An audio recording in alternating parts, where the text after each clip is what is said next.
Hello guys, कैसे हो।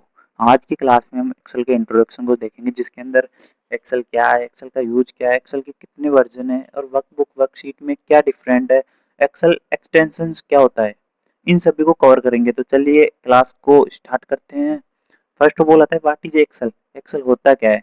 इससे मैं एक बार आपको एक्सेल को ओपन करके दिखाता हूँ। एक्सेल को ओपन करने के बाद ये एक्सेल का इंटरफेस होता है। अब इसके अंदर ब्लैंक वर्कबुक में क्लिक कर देता हूँ। इसके बाद फर्स्ट ऑफ ऑल क्वेश्चन था आपके कि व्हाट इज एक्सेल, एक्सेल होता क्या है। ये एक्सेल एक स्प्रेडशीट सॉफ्टवेयर है जिसको माइक्रोसॉफ्ट कंपनी ने डेवलप किया था। एंड इसका यूज जैसे कि अपन डाटा स्टोर करने के लिए, इसके अंदर हम कितना भी बड़ा डाटा हो, कितना भी जो आपको जितना डाटा चाहिए उतना डाटा इसके अंदर स्टोर कर सकते हो, डाटा को ऑर्गेनाइज कर सकते हो, डाटा को एनालाइज कर सकते हो एंड डाटा को आप कैलकुलेशन भी कर सकते हो। इसके अलावा डाटा को स्टोर करने के अलावा इसके अंदर अपन फॉर्मूलाज लगा सकते हैं, फॉर्मेट चेंज कर सकते हैं, टेबल बना सकते हैं, एडिटिंग कुछ भी कर सकते हैं। मतलब कि आपके जितने भी डाटा स्टोर करने से रिलेटेड कुछ भी डाटा को, जैसे कि आप सेल का रिपोर्ट बनाना चाहते हो वो कर सकते हो। इसके अंदर आपको कुछ भी करना हो सब इसके अंदर आसानी से कर सकते हो, आप कोई दिक्कत नहीं आएगी आपको। इसके बाद सेकंड क्वेश्चन आता है आपके कि यूजेस ऑफ एक्सेल। एक्सेल की यूज क्या है। एक्सेल की मोस्टली यूज जैसे कि आपके पास हॉस्पिटल पेशेंट रिपोर्ट है, उसको एनालाइज करके आपको बताना है कि आप मंथली रिपोर्ट के पेशेंट कितने आए, कितनी बीमारी है, कितनी क्या है, कितना इम्प्रूव हो रहा है, वो चेक करना है। दूसरा आपके पास शॉप है, उसका रिकॉर्ड है, उसके बारे में आपको बताना पड़ेगा, एनालाइज करके आपको बताना पड़ेगा कि क्या करने पर क्या इम्प्रूव होगा। इस प्रकार से आप एनालाइज कर सकते हैं एक्सेल के अंदर। एंड इसके अलावा जैसे कि आपके पास डाटा एंट्री का काम हो, एमआईएस का हो गया, डाटा एनालाइज का हो गया। एंड इसके अंदर भी बहुत सारे उससे टॉपिक है जो आप अच्छे से कर सकते हो। एंड आपके जो भी पर्सनल यूज है वो भी आप कर सकते हो। मैं आपको एक्सेल का एक एग्जांपल देके बताता हूँ आपको कि एक्सेल का यूज ज्यादातर क्यों करते हैं। जैसे कि मेरे पास एक मोबाइल की शॉप है, मेरे पास मोबाइल की शॉप है, तो मोबाइल की शॉप मतलब कि प्रोडक्ट है।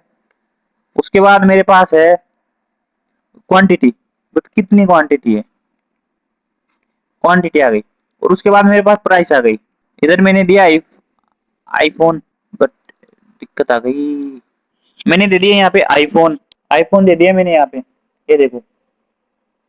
इसके बाद मैंने दे दिया सैमसंग, इसके बाद मैंने दे दिया वीवो, ये दे दिया मैंने इसको। अब मैंने इसकी क्वांटिटी दी आईफोन की 5 क्वांटिटी, 5 आईफोन पड़े, इसके 10 है और इसके हैं 20। ये मेरे पास क्वांटिटी है। आईफोन की मिनिमम 15,000 मांग सकते हो। इसके बाद मैं इसकी देता हूँ 20, इसकी देता हूँ मैं 15,000। अब आप ये करने के बाद आपको एक तो आपको टोटल आपके पास फोन कितने हैं उसको सेव करना है, क्वांटिटी चेक करनी है, और एक आप टोटल प्राइस कितनी होगी इनकी, सबको बेचने पर आपकी प्राइस कितनी आएगी। अब इनको कैलकुलेशन करिए। तो अभी नॉर्मल डाटा है, मैंने शॉर्ट दिया है आपको समझाने के लिए, बट आपके पास ये लास्ट डाटा हो तो आप सभी को तो कैलकुलेट के अंदर कैलकुलेशन करोगे नहीं। इसके लिए आप क्या करना पड़ेगा, आपको कुछ नहीं, अल्ट के साथ प्लस को क्लिक करके एंटर दबाना। ये देखो, ये आपके आ गए टोटल। इस प्रकार से आप टोटल निकाल सकते हो। और आपको क्वांटिटी चेक करनी है तो टोटल क्वांटिटी कितनी है, यहाँ पे क्लिक करके सेल पे अल्ट के साथ प्लस क्लिक करके एंटर कर दो। ये देखो, आपको मतलब सेकंड भी नहीं लगेगी आपको टोटल करने में। और वहां पे आपको कितनी मेहनत लगेगी, सबको टोटल करोगे, एक एक को देखोगे और कहीं पे गलती भी हो जाए आपसे, बट इसके अंदर चांस ही नहीं है आपसे गलती हो जाएगी। इस प्रकार से आप इस एक्सेल का यूज कर सकते हो। इसके बाद आता है आपके आता है जैसे कि एक्सेल वर्जन। देखो मेनली इसके अंदर स्टार्ट हुआ था ये 2003 से, शायद फिक्स नहीं पता था कि 2003 से स्टार्ट हुआ था, फिर उसके बाद 2000 शायद 5 आया, 7 आया, फिर आया 13, फिर 16, फिर 19, फिर 23, फिर आया 26, ये 24, 25 ऐसे मतलब एक्सेल के वर्जन चलते रहते। बट इसके अंदर मेन काम हुआ था 2007 में। 2007 में एक नया इसके अंदर अपडेट हुआ था जिसके अंदर ये जितने भी ऊपर वाले सॉफ्टवेयर राइबन है, राइबन इनको राइबन बोला जाता है, जो भी ये file, home, web, VPS, PDF, insert, page layout, formula, data review, view, help, ये जितने भी है ये सब इनमें आते हैं ये सब। और ये रिबन आपके है ना जितने भी है ना मोस्टली सारी कमांड इसके अंदर होती है, जो भी आप टेबल को फॉर्मेट और कुछ भी करोगे ना, ये सब कमांड रिबन रिबन में आती है, जो कि आपके हॉरिजॉन्टल होता है, जो ऊपर के टॉप में हॉरिजॉन्टल होता है वो रिबन होता है। इतना समझ में आया? इसके बाद अगला टॉपिक आता है आपके वर्कबुक और वर्कशीट में क्या अंतर है। इसको समझने के लिए आपको क्या करना है, अभी मैं यहाँ पे देखो, यहाँ पे कुछ भी टाइप कर देता हूँ, ये मैंने टाइप कर दिया।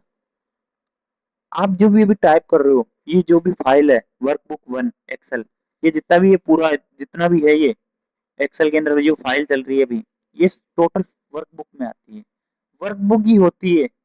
और वर्कबुक के अंदर जैसे कि आपके पास एक नोटबुक है, वो समझ लो आपकी वर्कबुक है, और उसके अंदर जितने भी ये पेज है वो आपकी सीट है, मतलब पेज वन सीट वन, इस प्रकार से आप समझ सकते हो। जैसे कि मैंने किया सीट वन सीट टू कर दिया है, ये सीट थ्री कर दिया है, इस प्रकार से मतलब इसके अंदर ऐसा समझ लो, सीट की जगह पेज समझ लो कि मैं पेज ले रहा हूँ नोटबुक के अंदर। आप नोटबुक में काम कर रहे हो, फर्स्ट पेज पे दूसरा काम कर लिया, सेकंड पेज पे दूसरा, मतलब सीट वन में दूसरा, सीट वन में, जैसे कि आपके पास एम्प्लॉय का डाटा अलग है, उसकी सैलरी अलग है, उसकी ज्वाइनिंग डेट अलग है, उसकी एंडिंग डेट अलग है, मतलब कि आप इसको सीट वन में भाग बांट सकते हो, इसको बांट के कुछ भी परफॉर्मेंस करवा सकते हो। इतना समझ में फिर भी आता है। इसके बाद एक्सटेंशन क्या होता है, इसको समझते हैं। अभी हमने इसके अंदर जो भी परफॉर्मेंस करनी है, जैसे कि मैंने एक नॉर्मल सा परफॉर्मेंस कर लिया इसके अंदर, मैंने इसके अंदर नॉर्मल कर लिया, देखो ये मैंने इसके अंदर कर दिया। अब इसको मैंने सम कर दिया, इक्वल लगाया, सम किया, इनको ड्रैग कर लिया, जो भी मेरे को करना है सम, ड्रैग कर एंटर दबा दिया, ये मैंने इसका कर दिया टोटल। ये क्या कर दिया मैंने, इसका टोटल कर दिया, ये टोटल कर दिया मैंने इनका। अब मेरे को क्या है कि इसको पूरी को सेव करना है। सेव करने के लिए आपके पास चार ऑप्शन आते हैं। एक तो आता है एक्स एल एस एक्स, एक एक्स एल एस, एक एक्स एल एस एम, और एक सी एस वी। एक्चुअली देखो कि आप जितना समझ सकते हो उतना समझो। ये दो तो है ना, नॉर्मल आपकी एक्सेल फाइल जैसे कि नॉर्मल होती है, उसको सेव करने के लिए काम में आते हैं। जैसे कि आपके पास इसके अंदर आपने इमेज भी डाल रखी है, तो आपकी इमेज भी आ जाएगी। बट आप सीएसवी में करोगे ना, सीएसवी में सेव, उसके अंदर आपका ओनली फॉर टेक्स्ट डेटा आएगा, जैसे कि नंबर हुआ, फॉर्मेट, जो भी नंबर नॉर्मल आएगा, इमेज इमेज कुछ नहीं आएगी, वो सेव करवा सकते हो।